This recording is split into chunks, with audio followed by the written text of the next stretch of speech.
you. And I got to tell you, compared to you here, we had the rankest group. They made a lot of noise and had a lot of fun. Interestingly, one of the members of that Rotary group was Eric Cantor. So I find that quite interesting. I'm currently a member of the Provo Rotary group and Paul Harris Fellow, and appreciate being here with you this afternoon. My name is John Curtis, and I emphasize that because the Curtis family made quite a mark here in the Salt Lake Valley many years ago. My great-grandfather had 8 boys and 2 daughters, and they made it through the Depression by starting the Curtis Coal Yard in Sugar House. Some of you may remember that. And they learned how to work hard. And as a young man, the gift from my father that was most meaningful from him to me was a coal shovel. He said everybody should own a coal shovel. And to this day, I still have a coal shovel. It's amazing how handy it is around the yard. The Curtis brothers went on to do quite a bit here in the Salt Lake Valley and in Utah. They opened and developed the first indoor mall in the state. And I grew up in the Mount Olympus Cove area. I met my wife, Sue Curtis, Sue Snar Curtis. She was my junior prom date at Skyline High School just a few years ago. And some of you may know her brother. He's known for his mustache, Dan Snar. Mayor Dan Snar is her brother. Not long after graduating from Brigham Young University, I went to work for another Salt Lake legend, the O.C. Tanner Company, and had the remarkable experience of working for them for a decade. And those of you that know the O.C. Tanner Company know they are just very, very deep in leadership, and it was an amazing mentoring opportunity for me. They sent me to Southern California, Richmond, Virginia, and after 10 years, I had an inkling to get back to Utah, and I had a little entrepreneurial bug. And so I came back and worked with my partners to start a company called Action Target. You may not be as familiar with that as O.C. Tanner. We build shooting ranges. We design, develop, install shooting ranges all over the world. And this year, that company will install about $70 million of shooting ranges around the world. It was a fabulous experience for me. You compare that to working for O.C. Tanner, deep in riches, in resources. We had almost nothing. And it gave me the other side of the equation of lean and mean. I know what it's like to fly around the country to get a check from a customer so I could hustle back and make payroll, and dealt in that entrepreneurial environment. We sold that company approximately 8 years ago, and I found myself running for the mayor of Provo City. And was successful with that, and had what I would call just an amazing experience with Provo City. Provo City just a few months ago was ranked the 2nd best managed city in the entire United States. We're functioning today with less property tax than we had 8 years ago, and a higher level of service delivered to our residents. 84% of our residents say they get a good to excellent value for their tax dollar. And I'm excited to take what I've learned in the business world and the world of being the mayor of Provo and apply that to politics in Washington, D.C. Let me just conclude by saying that I'm endorsed by the governor of the state of Utah, Governor Herbert, Governor Mitt Romney. And actually one I'm most proud about, I haven't talked a lot about, is I'm actually endorsed by the firefighters of the state of Utah. And I think that goes to show how my firefighters at Provo enjoy working with me and how we've been able to be successful. Thanks for letting me be here, and I look forward to answering your questions.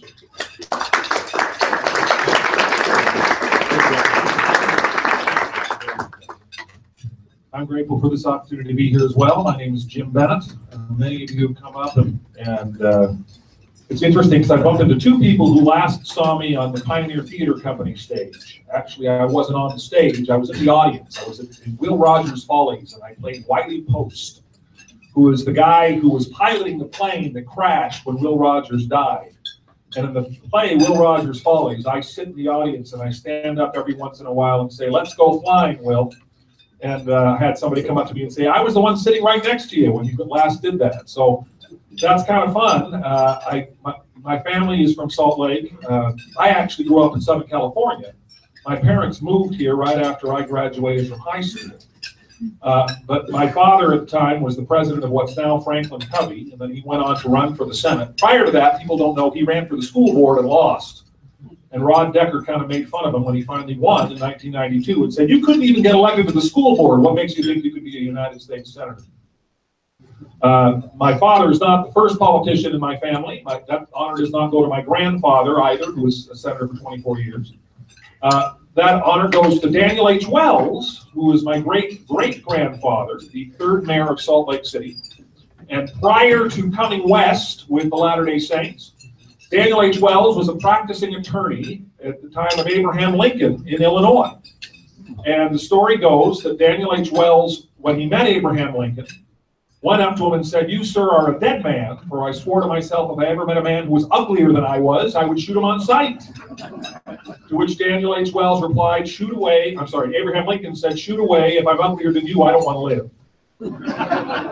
That story was told to me by my uncle Wally Bennett, who was a Rotarian and is still around. And he had said, he was telling me that story when he was telling me how much I look like Daniel H. Wells. So that's the cross I have to bear. But I like to say that I look like Daniel H. Wells, but I'm running like Abraham Lincoln.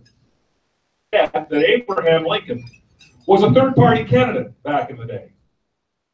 The Republican Party was born out of the ashes of the old Whig Party. It was born to defeat the twin relics of barbarism, slavery, and polygamy.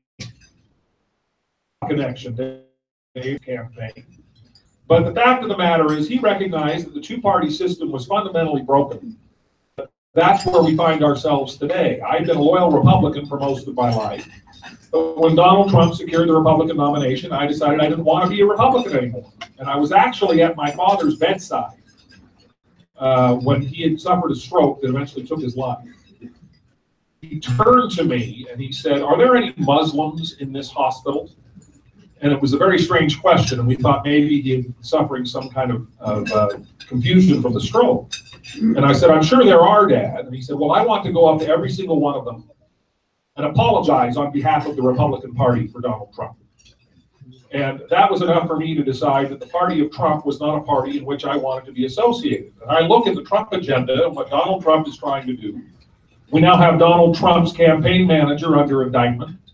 And that looks to be the first of a series of things that may result in the end of the Trump presidency.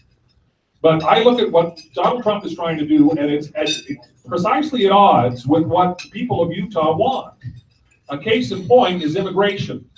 Utah is a state that was founded by refugees who were driven from their homes because of what they believe.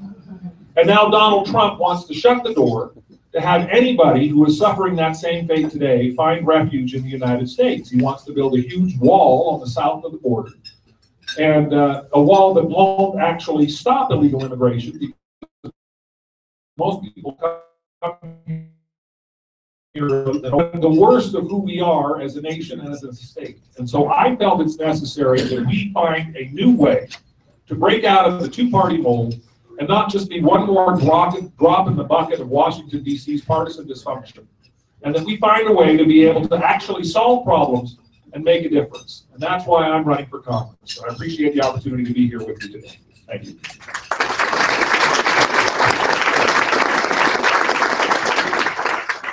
Hi, my name is Dr. Kathie Allen, and I am the Democratic nominee for this seat. I am a family physician. I practiced medicine here in Utah for 30 years. And I'm often asked the question, why would you do this? You know, you have a career. You're probably close to retirement. You could just fade into the sunset.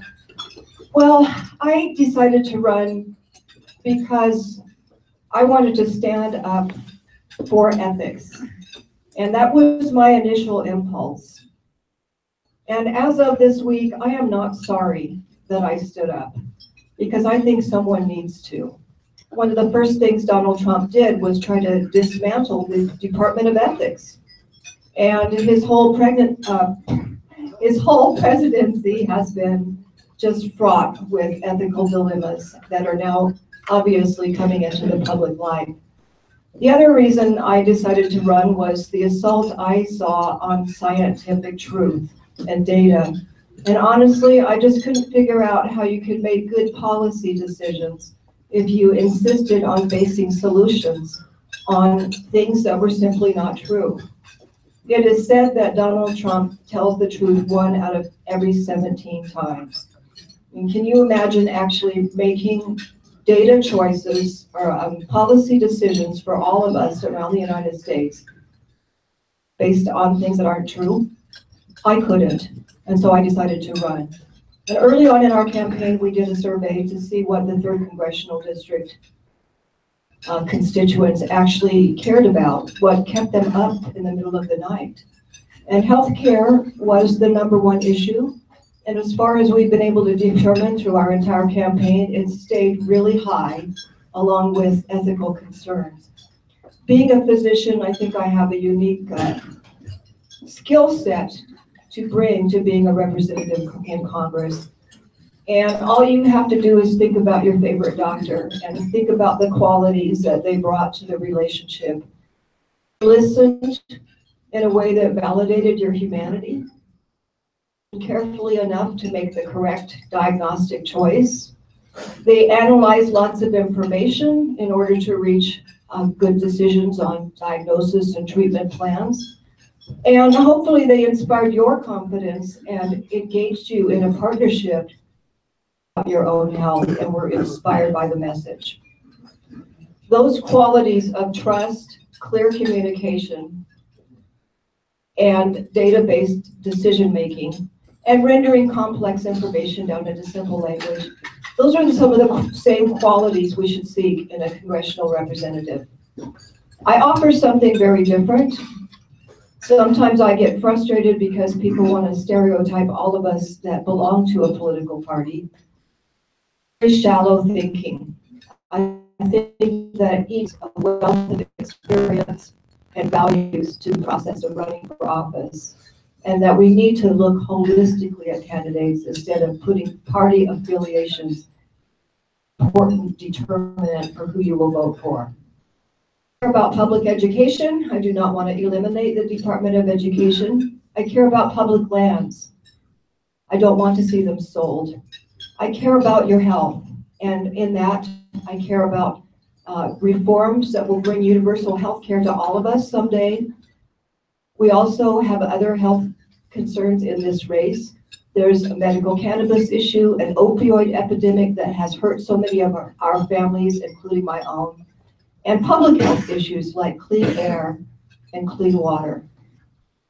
It's made me want to advocate for you as constituents in the same way that I have advocated for the health of my patients.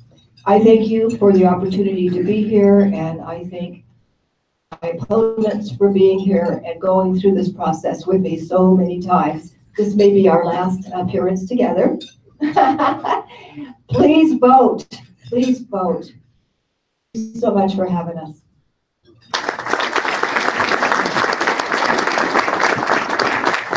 Let's start with the questions. And Bennett, do you want to lead on taking this first series of questions? And there are actually 3 questions, and they're all kind of tied together. And it deals with, does America really need tax reductions? The economy doesn't need a stimulus now. Wealthy Americans own an increasingly higher proportion of the wealth.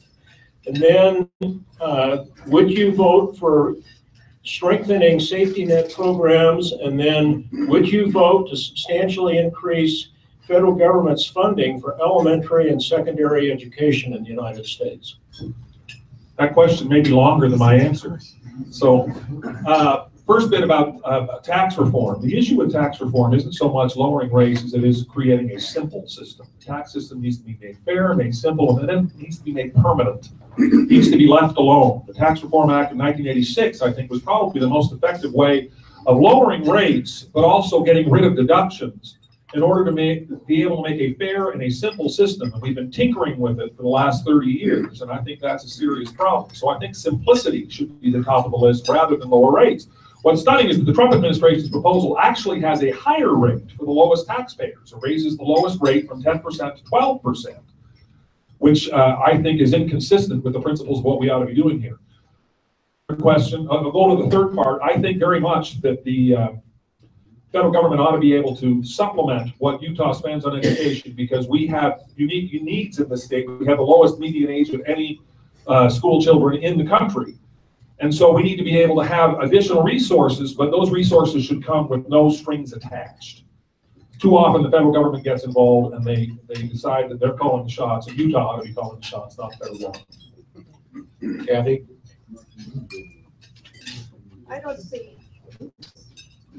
I don't see any reason to give tax cuts to rich people. In fact, even in the middle class, with the current tax plan, 25% of the middle class will see a tax increase. I'm appalled by Donald Trump's tax plan, and it's coming out fully revealed tomorrow, but I've looked at those details, and it's definitely favors the wealthy at the expense of everyone else. As far as education, I'd like to make a few remarks about what would actually happen if we eliminated the Department of Education.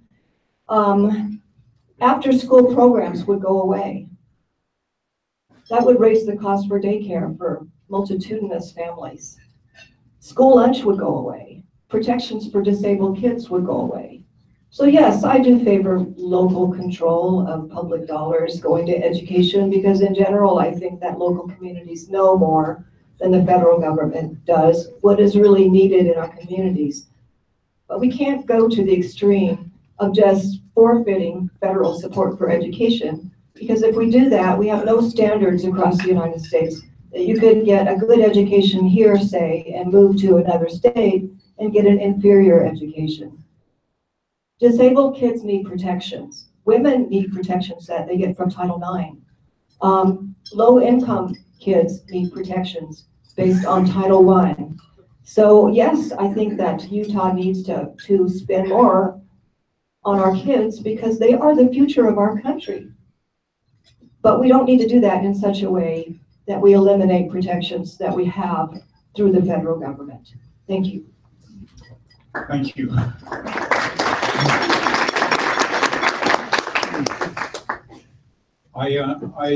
There's a lot to like about tax reform. There's three things that I'd be looking for in a proposal for tax reform. Simplicity is way up at the top of the list. We spend 8.9 billion hours every year in tax preparation. What's happened over the years is we just keep adding in these complexities. And those of us who don't have the best accountants in the world feel like if we just had a better accountant, we could pay a lot less in taxes, and there's a sense that it's not fair, which I think is the second prong of a good tax reform, is that we all feel that it's fair. And the third is predictability. We have to have predictability in our businesses and in our lives to know what to expect from taxes. And if they're changing, we just simply don't have that. I'm not sure, I know, I don't buy that this is simply a tax cut for the rich. We hear that over and over again. I hear that from people that have never even read the plan. Do you know that if we taxed every single person in the United States of America that made $1 million and we took 100% of everything they have, that would equate to $1 trillion. Our deficit is $20 trillion. It's not enough. We've got to redefine what we consider rich. President Obama told us that we were only going to tax the rich, and most of us found out that meant us in the middle class. These tax reform proposals, we've got to really analyze and define what really is rich and who's going to benefit from this. And my experience in looking at the preliminary information is that all Americans benefit from it. Rebuttal from Dr. Allen. I suggest that we all read the newspaper tomorrow when the details come out, but I would like to highlight another point about this budget, and that is that it will increase the national debt. And as a Democrat, you might find this surprising coming from me, but I actually do care about fiscal responsibility.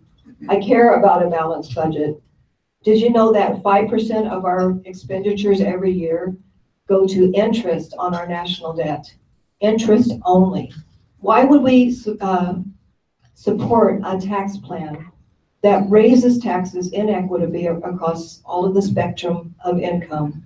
And I refute what Mr. Curtis said, because it does.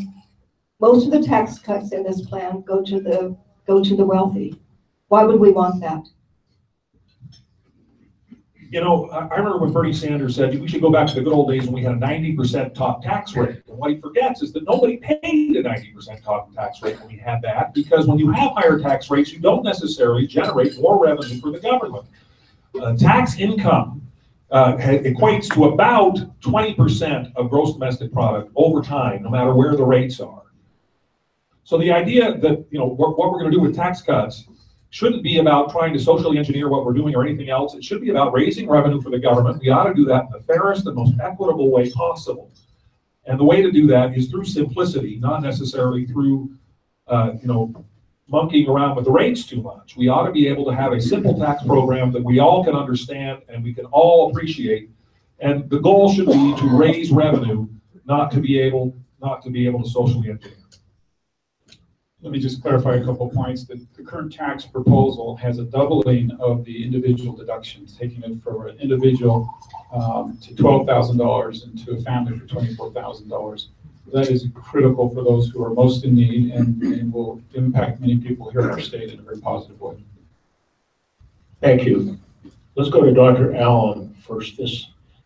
So this question is, do you support the agenda of President Trump and his EPA director?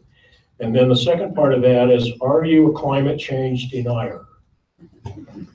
No and no. Okay. As I said in my opening statement, I care about data and I care about science. And even in Utah, according to a survey I saw the other day in the paper, most Utahns now accept that climate change is real. If you think about our kids and our grandkids and the legacy, what we'd be leaving them in this overheated planet, because we didn't pay attention and we didn't believe the data, that's terrible. Scott Pruitt is a climate denier and doesn't care anything about science. I am not in favor of him. And if you want to see how I really feel about Donald Trump, read my op-ed in the Tribune from last week. Please state that you cannot separate the man Donald Trump from the agenda Donald Trump. They both lack morality and they both lack attention and detail in terms of policy making, and how much I oppose almost everything that Donald Trump stands for as a human being and as a president. Mayor Curtis.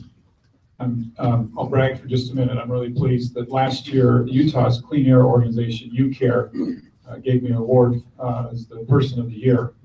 And like so many things as mayor, I frequently get attention and recognition for things that other people do, and this was the case as well.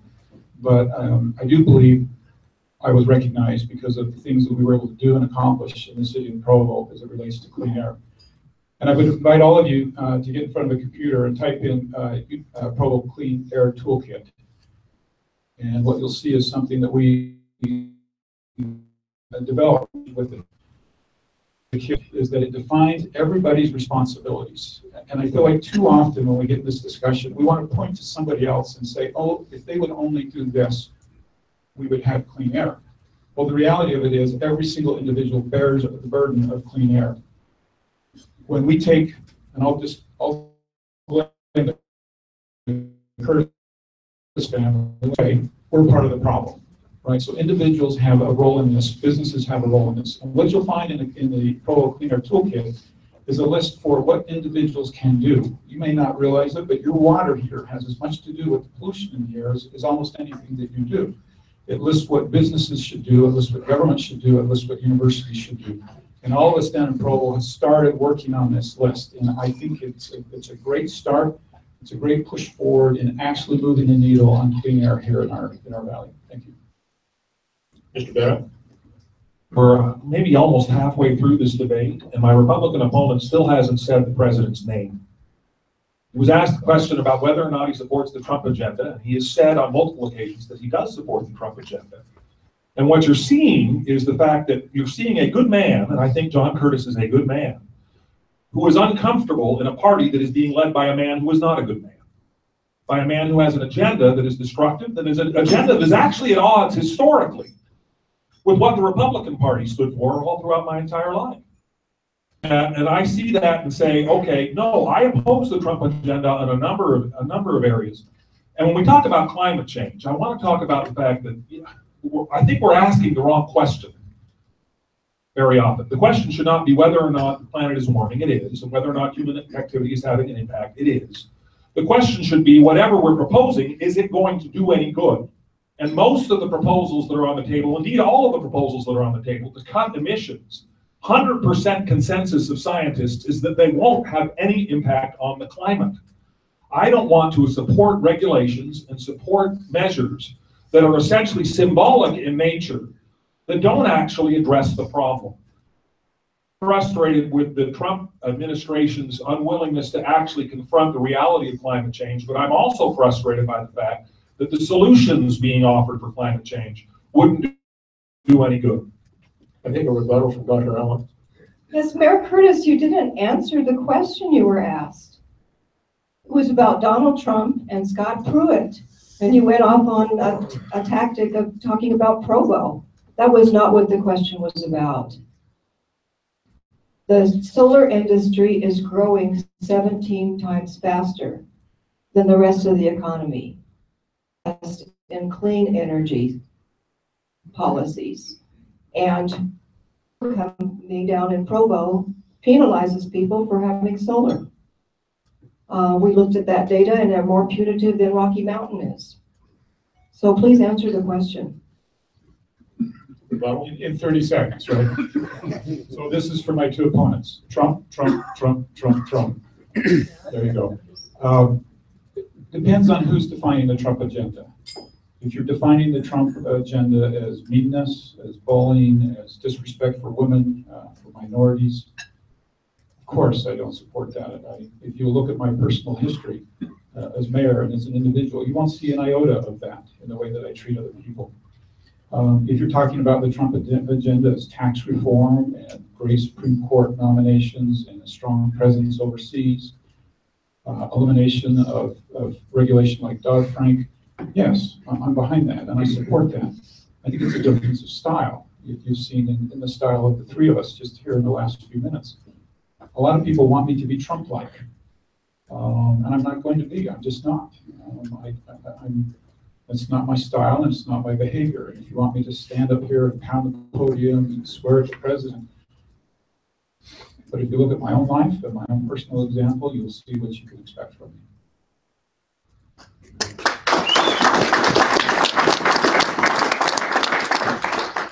I don't think anybody is questioning your integrity, Mayor Curtis. I'm certainly not. And I certainly appreciate the fact that you are reasonable when you speak and that you command the respect of people all throughout the state.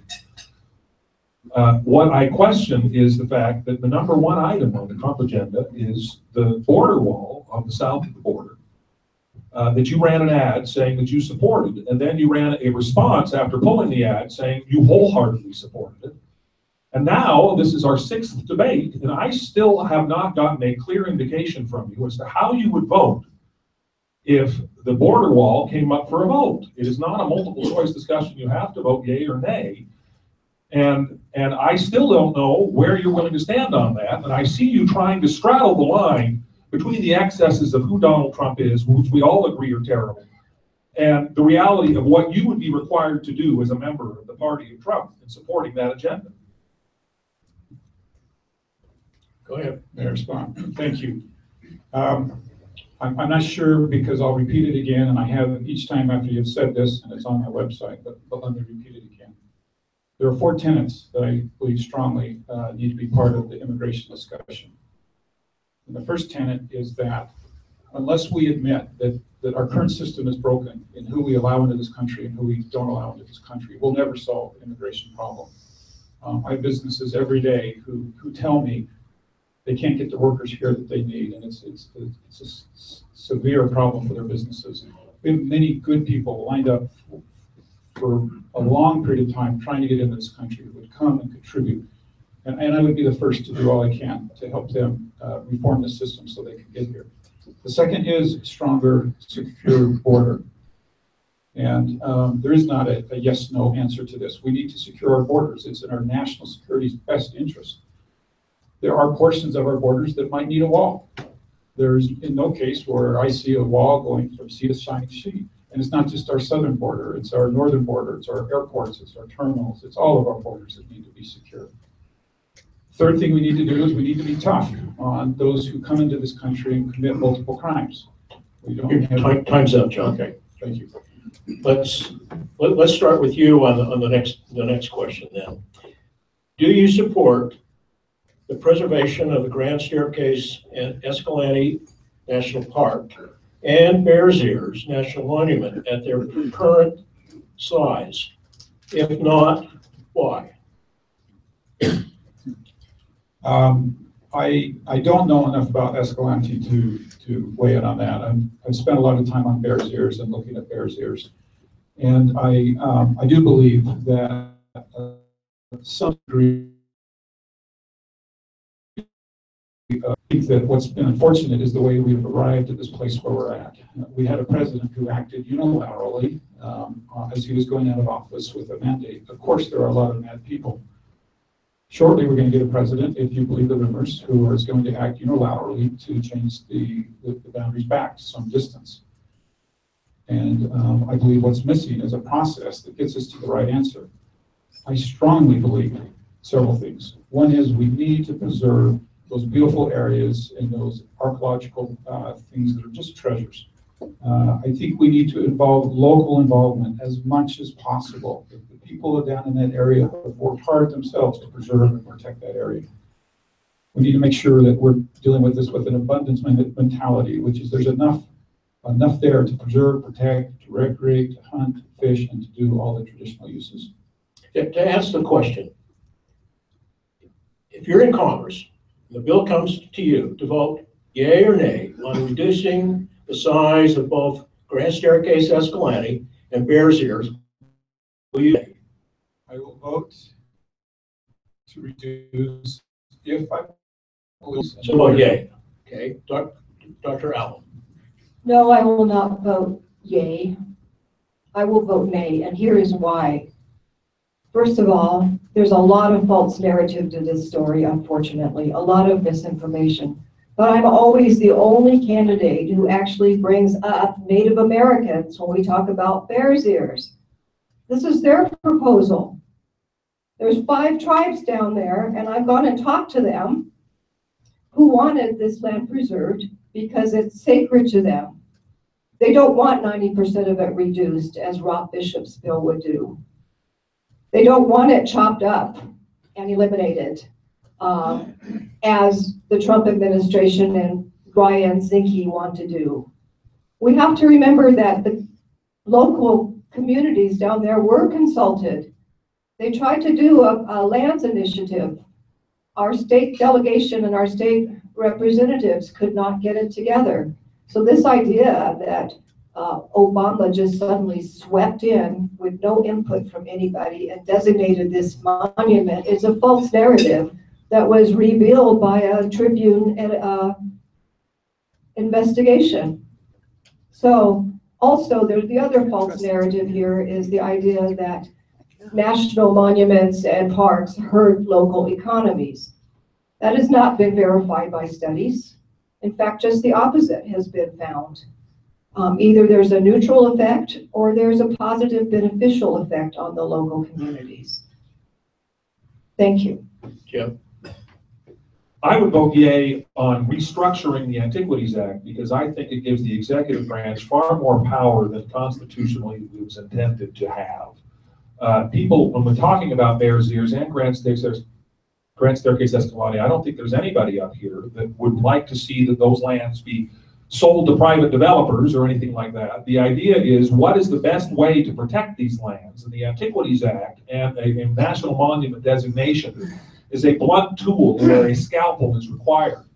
I'm very excited about the idea of recovering some of the land out of the Grand Staircase Escalante monument because I don't know if you recall, if you go down and talk to some of the people down there, that happened 20 years ago, but the wounds are still fresh. And particularly, we're talking about the Kaiparowitz Plateau, which had a huge deposit of cleaner burning coal that was on school trust land. And the money being sold from that coal deposit on 50 acres of the 1.9 million acres that were designated, that money would have been in the tens of billions of dollars, and all of it would have come into Utah schools. And nobody's talking about this, but I very much would like to see that land be able to be used for the benefit of Utah schools the way it was intended when it was originally designated when the state was founded. And so I think that, there is a lot to talk about here, but when we talk about whether or not the monument is the right thing to do, I don't think we're talking about whether or not this land should be protected, because it should be. Dr. Allen? Your contention, Mr. Bennett, about no one wanting to sell these public lands is just not true.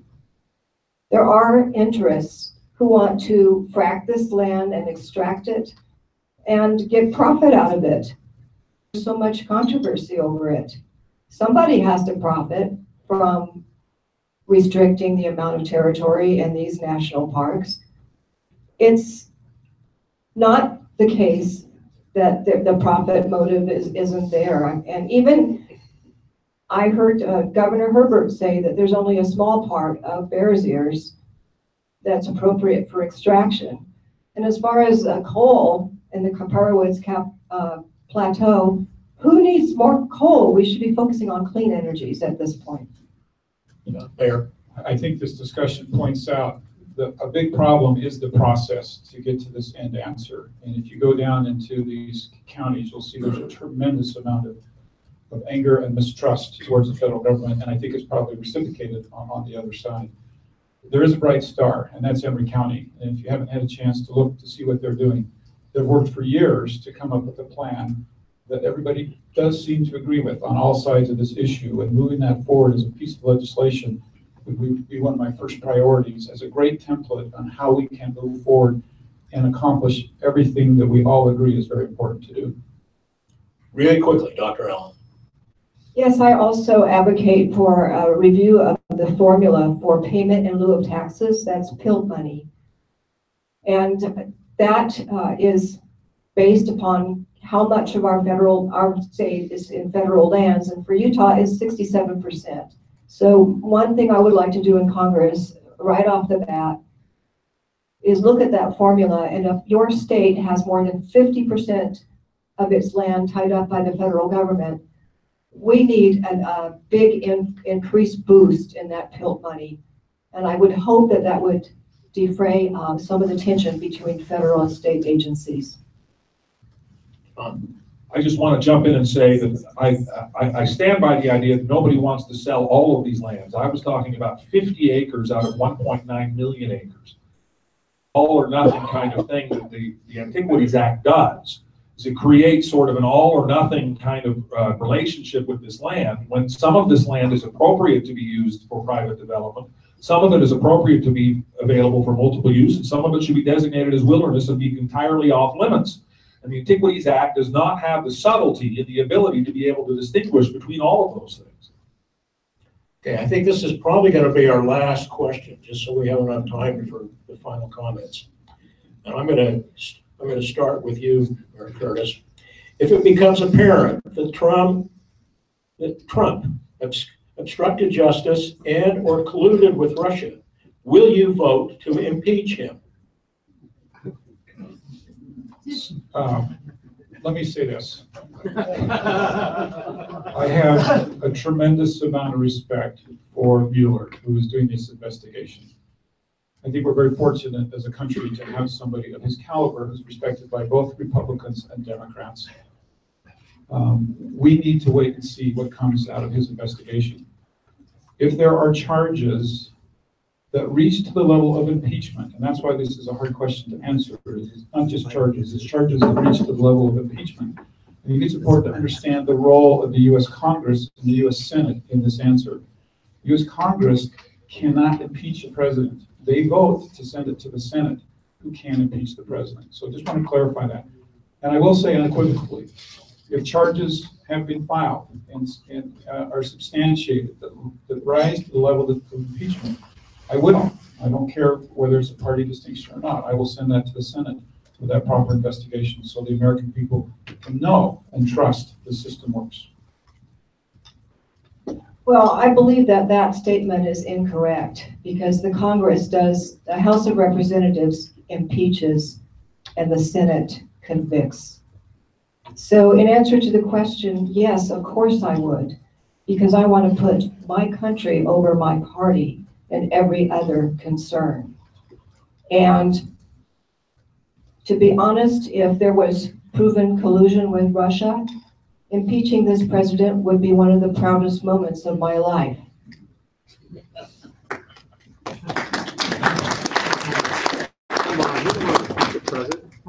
This question goes to the heart of why we're having this election in the first place. When I was a Republican, Jason Chaffetz was the rock star of the party. He would walk into a room and he would take all the air out of the room. Everybody wanted to talk to Jason Chaffetz because he was holding Hillary Clinton accountable for Benghazi. He was a big deal. Then all of a sudden we had a Republican president, and Jason Chaffetz wasn't nearly as interested in holding a Republican president accountable as he was in holding a Democratic president accountable. And he walked into town halls and people started chanting at him, "Do your job, do your job." And he started saying, well, these must have all been paid protesters, at which many of these people sent him invoices to be paid for their protest. But I think you hear in John Curtis's answer exactly that same kind of tension. It's going to be very difficult for any Republican to hold a president of their own party accountable, whether they want to or not. The fact of the matter is this president has demonstrated such a contempt for ethics from the day he got into office that there is no question in my mind, he's already in violation of the emoluments clause and a number of other things. And there's no question in my mind that he is capable of behavior that would rise to the level of impeachment. And if that is proven, absolutely, I'm going to be on the front lines to make sure that happens and to make sure that this president is removed from office.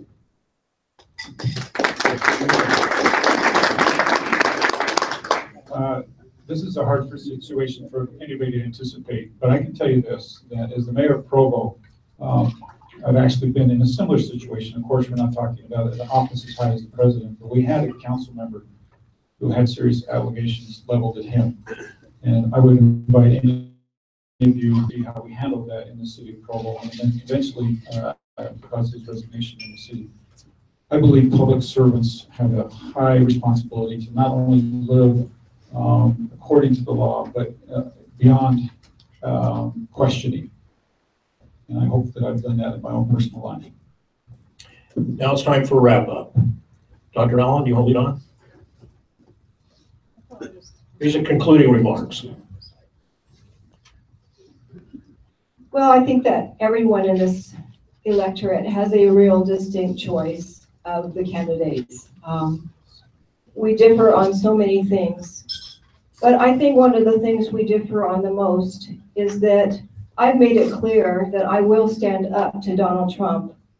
And unfortunately, Mayor Curtis has not made that clear. And I fear that with the party of the GOP being as powerful as it is and as influential upon its members as it is, that he will just walk right in line with the rest of them who seem to be in denial that they have someone in the White House that is not appropriate to be there. How long will they deny this reality and put our country at risk? I don't want to see it go on anymore. I want to stand up for ethics, I want to stand up for science, and I want to heal Washington, D.C. It needs some strong medicine, and I'm ready to deliver it. And I ask for your vote. Thank you very much.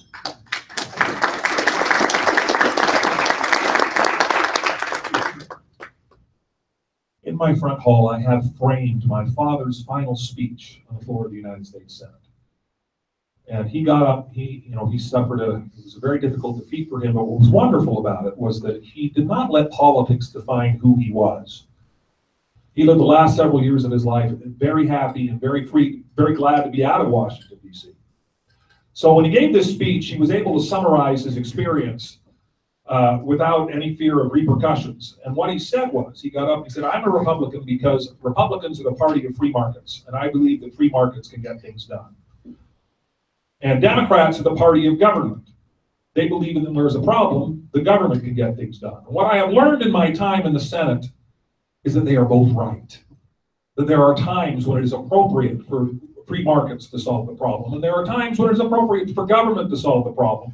And if we can admit every once in a while that the other side is right, we can move forward. That perspective has been entirely lost in Washington, D.C. We now have a Congress that's under the control of one party, along with the White House, and they still can't get anything done. They are on track to be the most unproductive Congress in 164 years. And the fact of the matter is, the reason why is that constitutional government was designed to be inefficient. It was designed to require people who had different points of view to come together and forge a consensus. You can't do that if you are slavishly devoted to one ideological position and to one party. I can be somebody who can be an honest broker between both sides and actually get something done. That's why I'm running for Congress. My name is Jim Bennett, and I ask for your vote. Thank you. Mayor Curtis.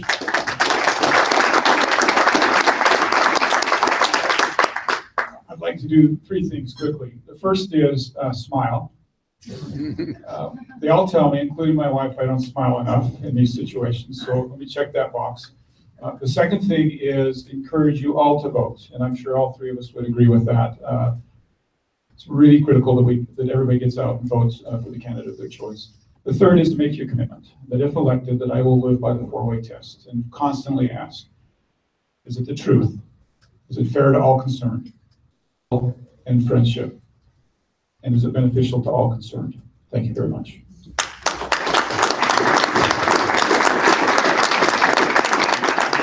On behalf of the Salt Lake Rotary Club, I want to thank all of you for both being here, but also being willing to step up to run for an office as critical as this.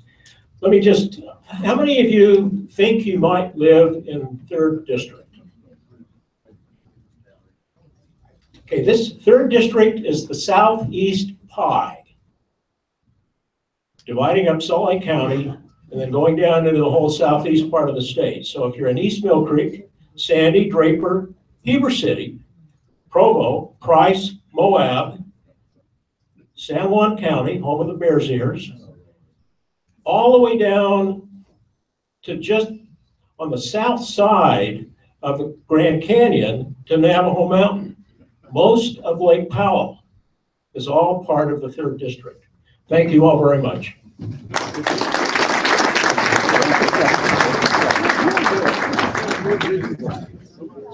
The next meeting is November 7th at Little America.